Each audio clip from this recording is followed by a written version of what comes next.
Welcome to Basic Black. Some of you are joining us on our broadcast and others of you are joining us on our digital platforms. I'm Callie Crossley, host of Under the Radar 89.7. Tonight, food justice in the community.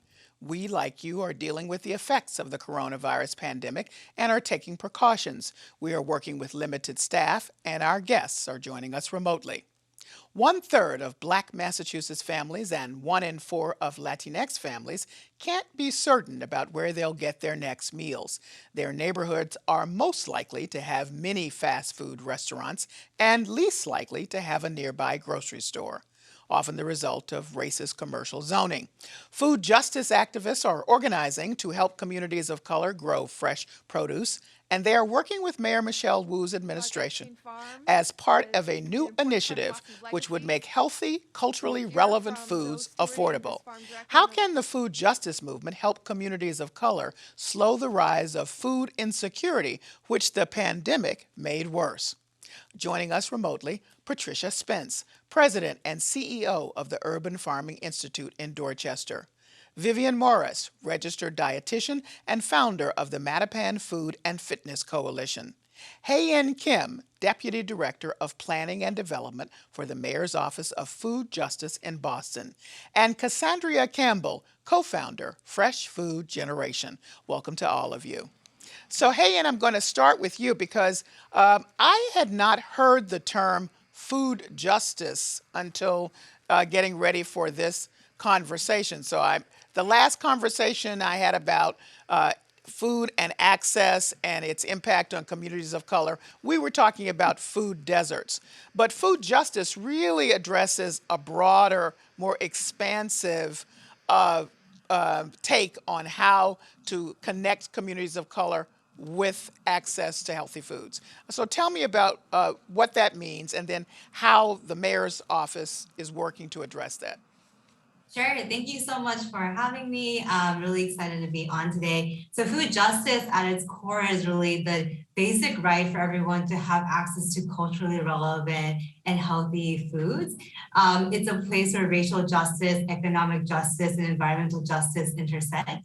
Our office is working continuing to work on supporting food access work, supporting local food economies, but also work with Grow Boston, Boston's new urban ag office to think about how to promote sustainable and local food production. So it's a multi-layered approach, but we are really looking forward to the work. Give me one specific example of what that means on the ground.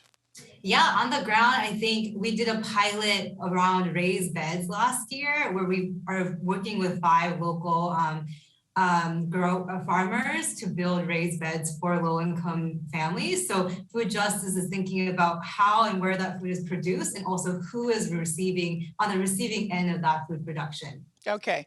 Vivien Morris, you've been talking about food equity for a long time, and I'd like to get your take on food justice. How do you see it operating on the ground?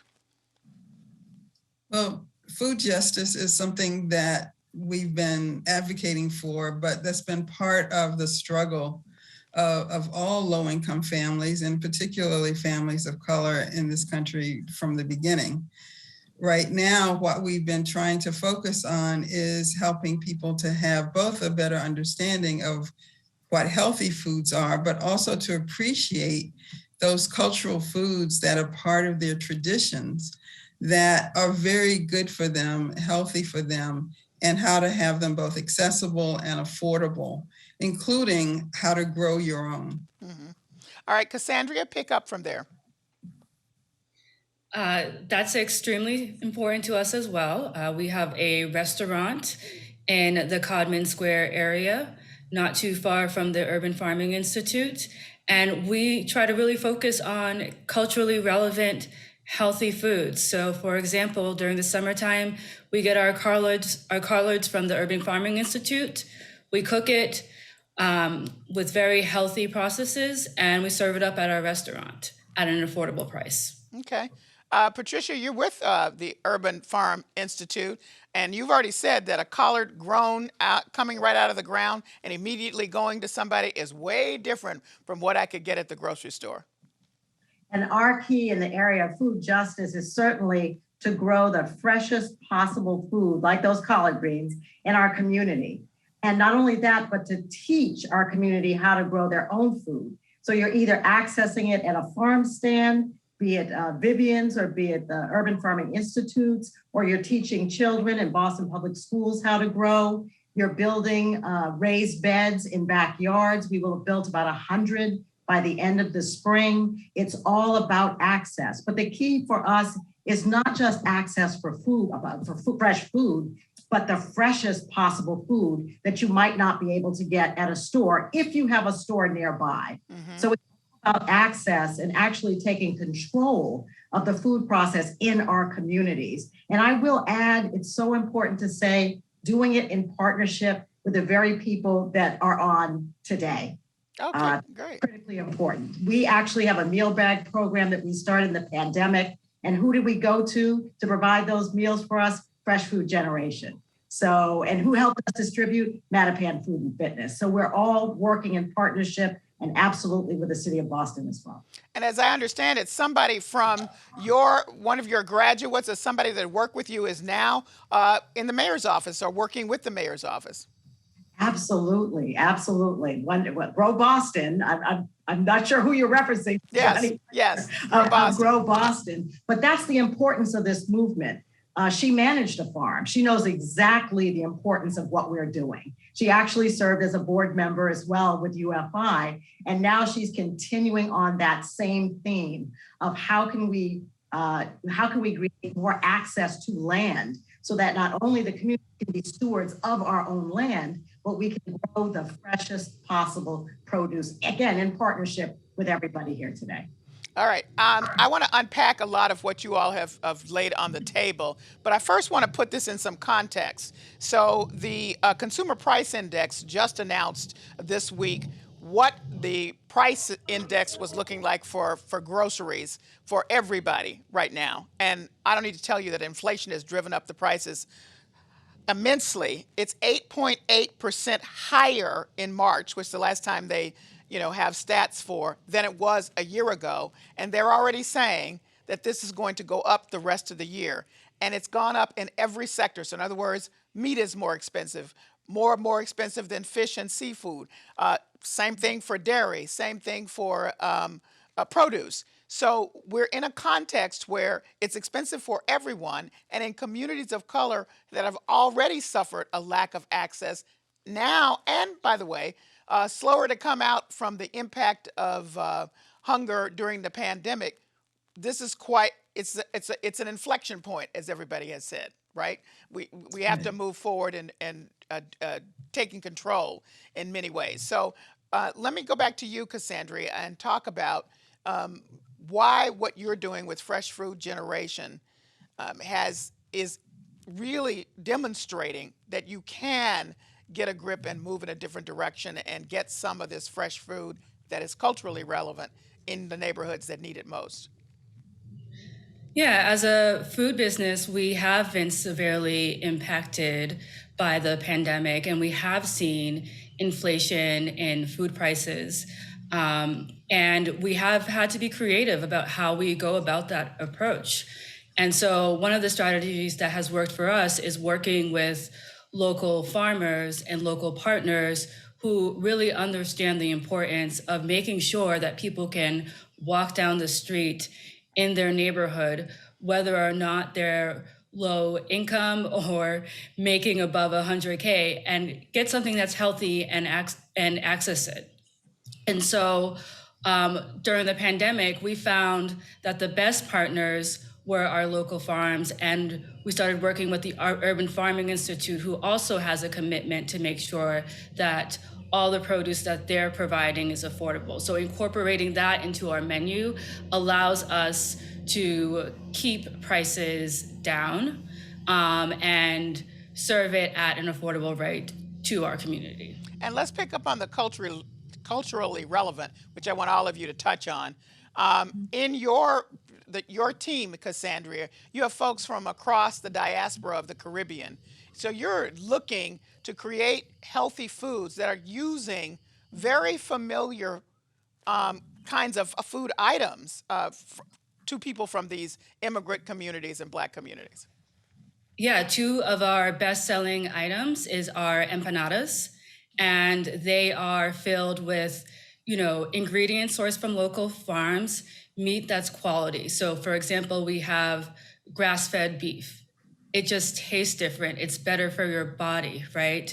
The ingredients in our veggie empanada taste different because it's grown in soil that's richer and has better nutrient contents in it.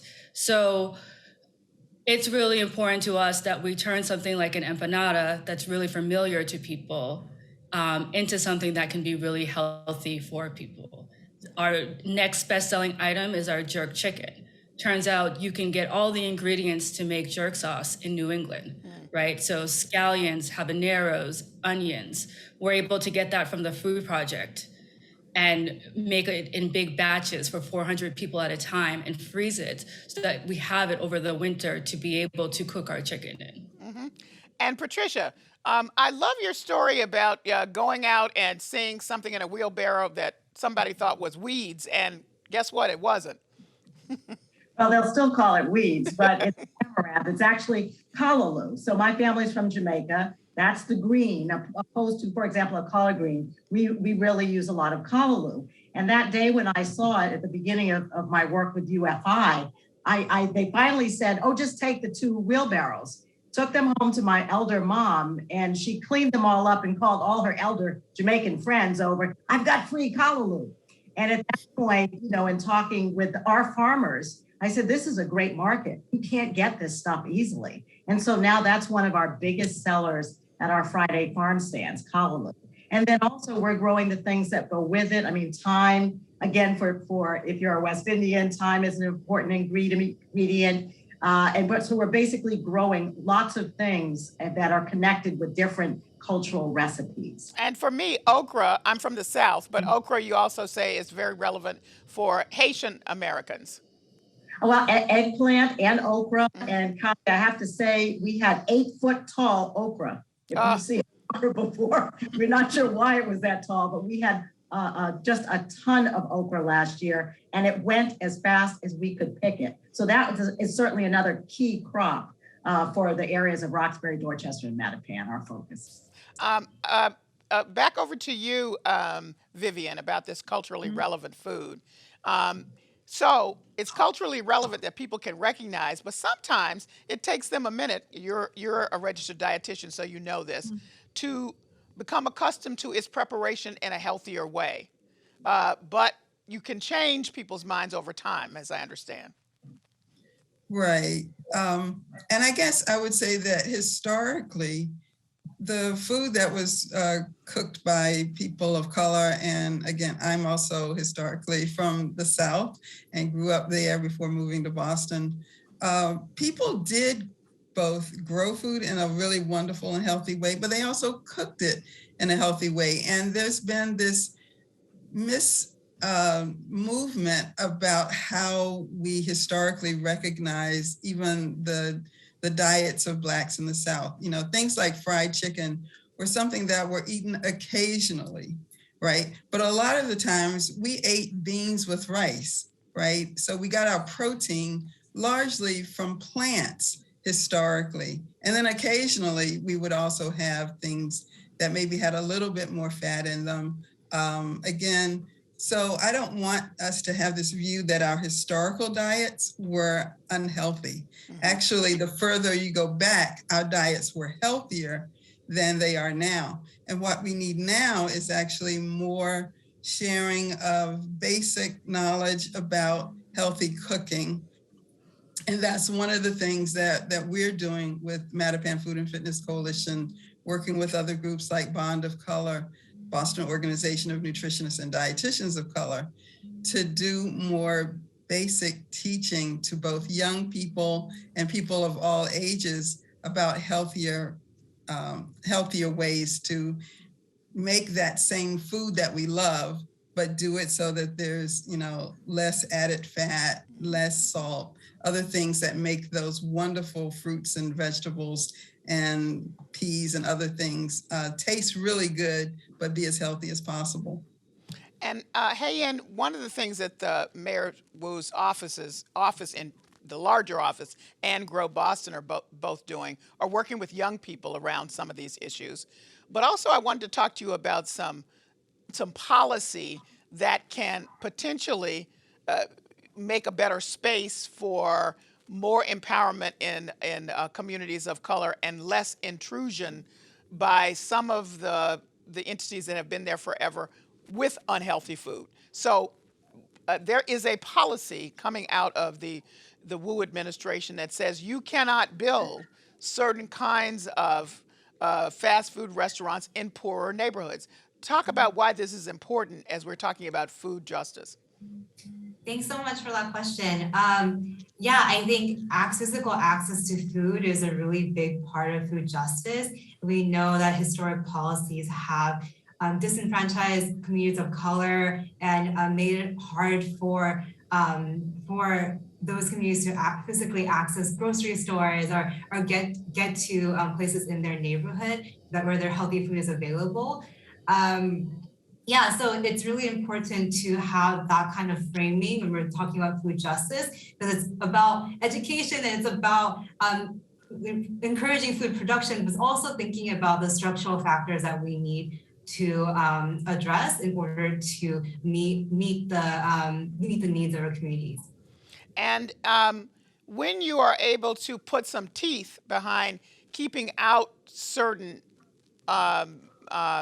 stores or institutions in the past that have not led to actually access. I mean, maybe you can access some chips, but you can't access the kind of food that we're talking about here that's culturally relevant, affordable, and good for you. It makes a difference to have some policies that the community can stand behind and say, no, you're not going to build here. Yeah, absolutely. I can't speak to that specific policy, but yes, I agree that for a long time, advocates have been advocating for healthy produce in their neighborhoods. Our office right now works with local corner stores through our Double Up Food Bucks program. We work with bodegas to increase the amount of fruits and vegetables that recipients are able to purchase with SNAP. And so that has been a way we started to bring culturally relevant and affordable, fresh food to local neighborhoods. But yes, there's a lot of room in the future to continue doing that work. One of the things, Patricia, that that you have spoken about is that part of the access piece is also economic in a different way. That if you are, as you are, with the Urban Farm Institute, training people to be farmers, that's actually a job. And can be many jobs in the community. So you're getting a win-win, possibly win, 3 wins at the same time. You have 285 graduates. Tell me what they are doing and how their skills from what they've learned with you have made a difference.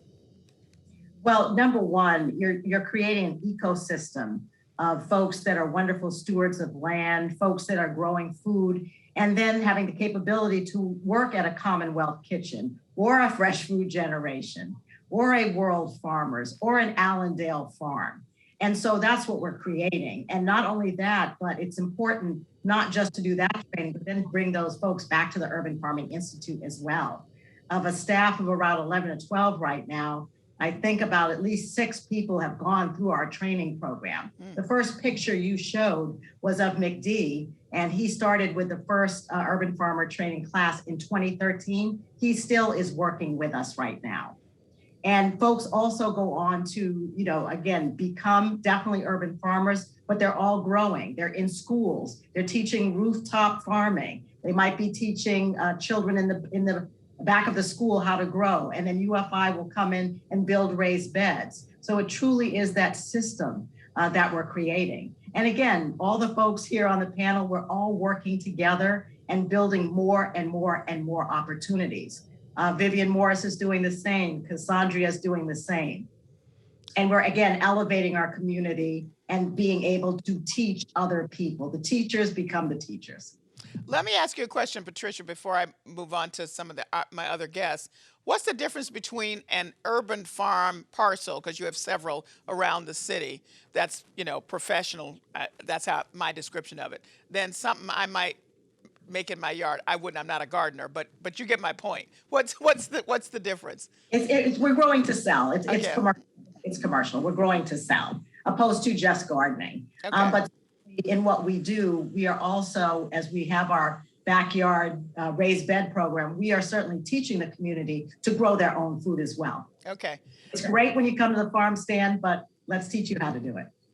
Cassandria, I am taken with your story about really how you got started, coming out one day, walking around Roxbury and saying, why is it that there's all this stuff here of, all the kind of regular fast food restaurants I can see most anywhere, but they're clustered in my community and they're not other options. Talk to me about that sort of transformational moment. Yes.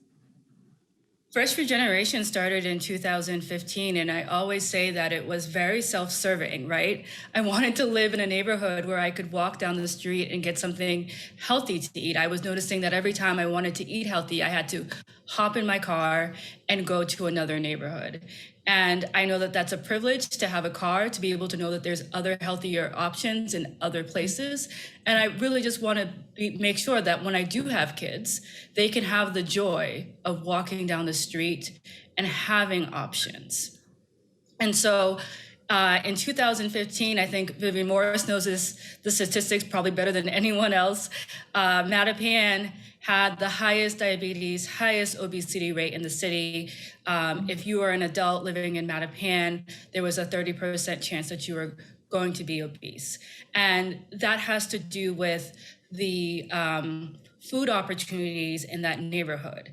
And so not only was it me selfishly wanting to eat healthy foods and wanting it in my own neighborhood, but really wanting people in my community and communities that look like mine to have the opportunity to choose healthier options if that's what they desire. And health, I just want to emphasize that when we say healthy, it's not like taking medicine. We're talking about really good food that tastes good. Yes. That's the importance. It has to taste good. Right, exactly. Before we can have any other conversation. Right. Vivien, I just read a recent report. As some may know, we have high rates of dementia in our community as people age. Communities of color, but certainly among African Americans, it's rising. And there was a study that said a plant-based diet can actually slow cognitive decline in Black adults. That says it all right there, right? Absolutely. And again, historically, we have always loved plants, yet the portion of our diets that are plant-based has gone down and down and down over the years. And but things that we love, I personally love blueberries, and blueberries have a very positive effect on maintaining cognitive skills and abilities. So, but not just those, almost all of the fruits and vegetables. And again, that's why having that as your normal life and the easy access to them, whether again it's through the grocery stores in our community that have more of those, whether it's our farmers markets, whether it's our community gardens, and we're trying to even build places that are totally accessible to everybody. And what we have is a food forest that we're just opening now in Mattapan. And what is that, Vivien? Tell us what that is.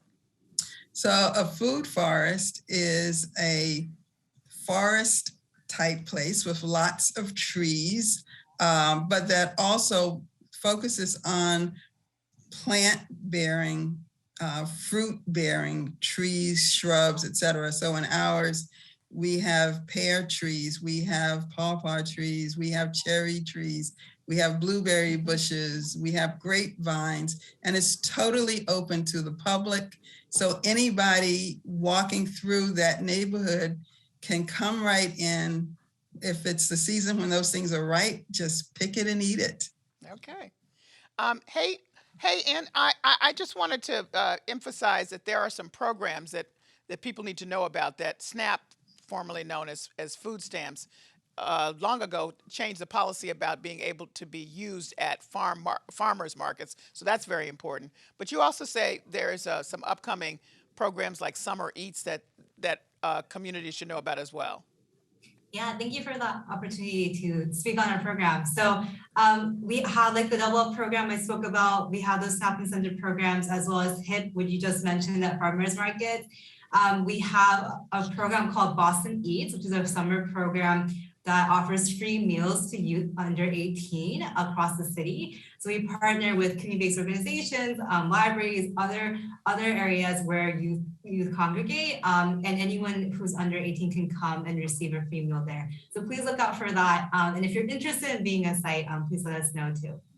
All right, so you guys have given us some very practical on-the-ground ways of beginning to address this gap, and we're going to continue the conversation on the other side of this, but that's the end of our broadcast and the end of our show right now. Thank you for joining us, and stay with us now as we continue our conversation on our digital platforms, Facebook and YouTube.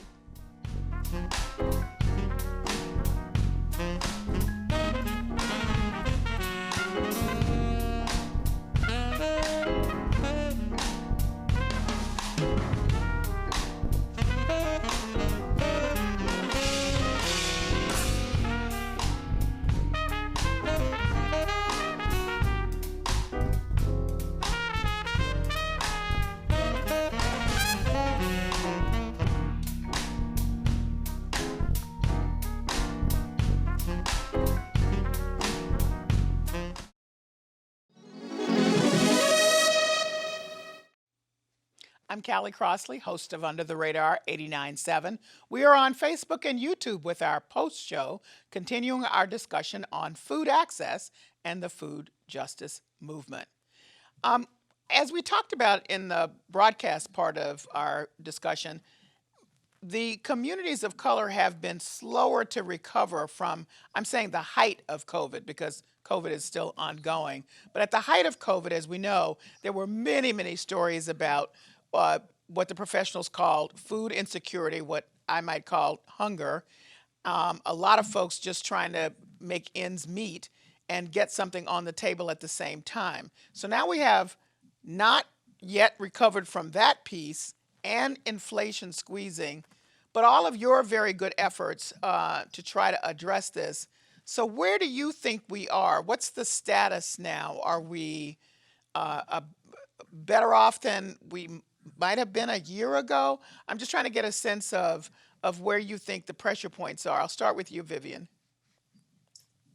We're still in a bad place, and we're still not where we need to be. So the current situations where food prices are going up even higher have had even more of an impact and will continue to, so that this issue of addressing food inequity from both the bottom up and from the top down, all of us have to take very high responsibility for pushing forward to make sure that all people have this basic right to healthy and affordable food. What are the rest of you saying? Anybody want to add to what Vivien has said? Yes, Patricia. Absolutely. I find that it is still dire. From talking to the folks that helped us distribute our meal bags, they've said we've got to start the program again, and I'm happy to say that we will. The demand is still high. The need is still there. We grew 17,000 pounds of food last year. We gave away 3,500 pounds of food. So we will continue. If you come to our farm stand, if you can't afford it, if you don't have SNAP, EBT, and some of the other programs, we're going to give you that food. And that's a commitment we made when COVID started. We've got to ensure that our families not only have food, but the freshest possible food. And so we're working with an array of funders so that we can even offer lower prices at our farm stand this summer.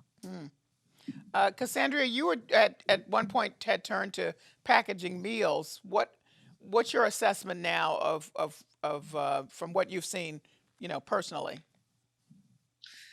Yeah, it's interesting.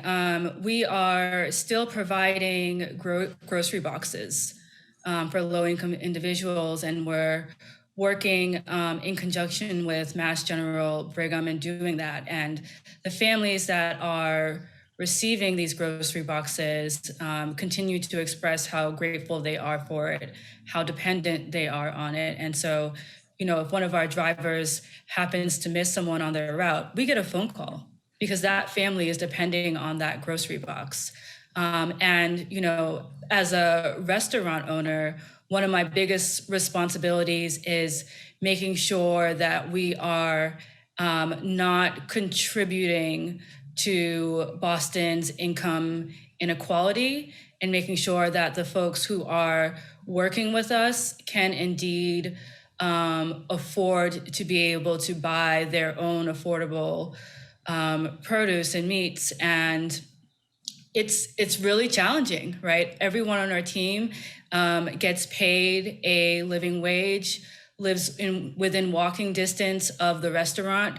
We have 20 employees in total, 11 full-time, and it's really important that the city can support small business owners in creating employment opportunities that allow folks to be able to go and buy healthy food.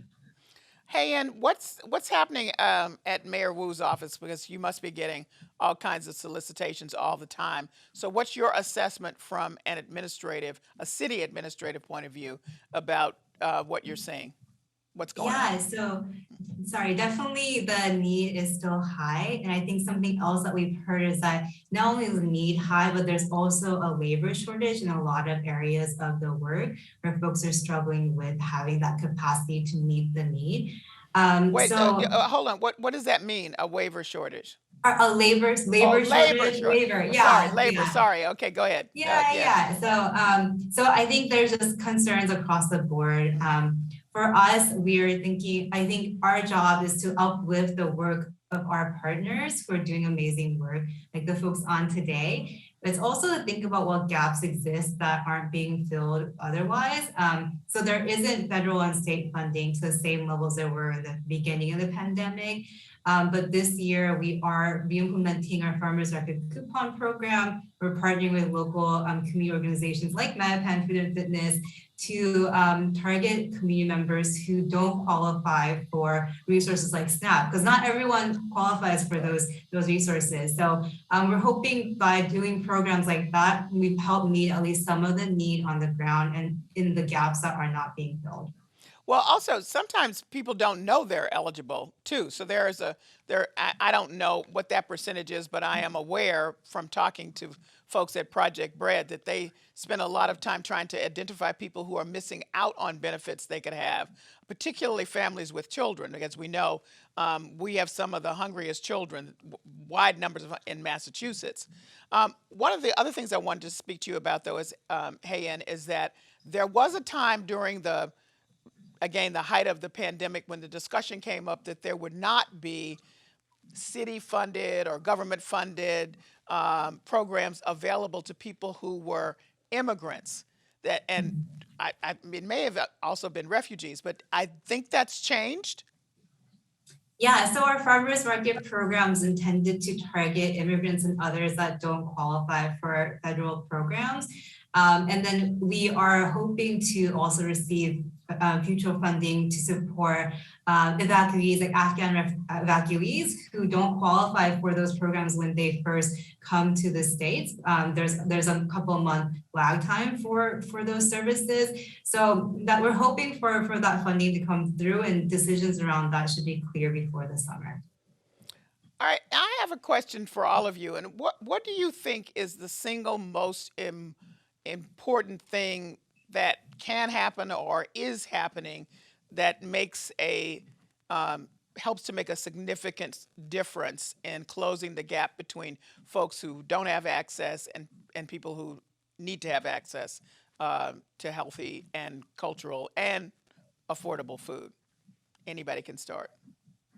So maybe I'll just start and just say that this is something that we all not just those who are associated with special projects like Mattapan Food and Fitness Coalition. We've been around, this is our 17th year. And from the beginning, the goal was to engage community residents in setting their goals for improving access to healthy food and opportunities for active living. And by engaging community residents, then, it becomes something that becomes the expected level of activity and investment of your time to push yourselves, support others in advocating, and not just advocating, but, thinking outside the box and creating new programs like what Cassandria has done, or the new way that the mayor has expanded in a very positive way, the way we're looking at issues of food insecurity. This is something that has to move high on the priority list for all of us. All right. Cassandria, would you like to add to that? Yeah, I couldn't agree more. I think it's cliche to say, it has to come from the ground up, but I really do think that that's the case. I think we know that Black people are the fastest growing group of vegans. And I see it every time that folks come into the restaurant. People really want healthy options. And I think that our neighborhoods have a lot of people on the ground with great creative solutions. But they don't look like a traditional nonprofit. And oftentimes they're the last ones to be funded, even though that they are in the weeds, doing the work, making it happen every day. Patricia. I would simply say that we continue to empower our community by continuing to work together, very strongly working together. No one of us can do this on our own. And as we work to empower the community is right there giving the feedback and in essence telling us what to do. When you look at culturally relevant food, we're asking people, what do you want? And then if we're able to grow it, that's what we're going to grow, because that's the market in front of us. And that's what folks want to eat in order to create healthy, vibrant, thriving families that are well fed. And again, food being grown by people that look like us in our communities.